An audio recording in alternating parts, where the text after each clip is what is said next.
Hey there! In this video, we're going to explore the benefits of protein powder for weight loss. So stick around for the next couple of minutes as we dive into this fascinating topic. Let's get started. Alright, so what exactly is protein powder? Well, it's a popular dietary supplement made from extracting protein from various sources like whey, soy, or even peas. It's designed to help you meet your daily protein needs, especially if you're on the go or have a busy lifestyle. Now, how does protein powder help with weight loss? First off, protein is known to increase feelings of fullness, which can reduce overall calorie intake. Plus, it helps maintain muscle mass during weight loss, ensuring that what you lose is mostly fat.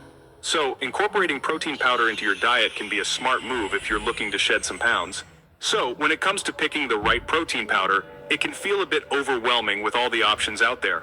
But don't worry, it's simpler than it seems. First, consider your dietary preferences.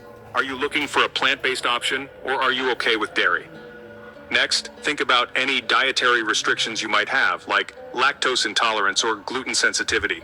Also, pay attention to the ingredient list. Look for minimal additives and artificial ingredients. Lastly, consider the protein content per serving and how it fits into your daily protein goals. Remember, the best protein powder is the one that aligns with your health needs and lifestyle. To wrap things up, protein powder can be a valuable tool in your weight loss journey. It helps you meet your protein needs, supports muscle maintenance, and can even aid in appetite control. Just remember to choose a protein powder that fits your dietary preferences and health goals. And, as always, pair it with a balanced diet and regular exercise for the best results. Thanks for watching, and here's to your health and fitness success.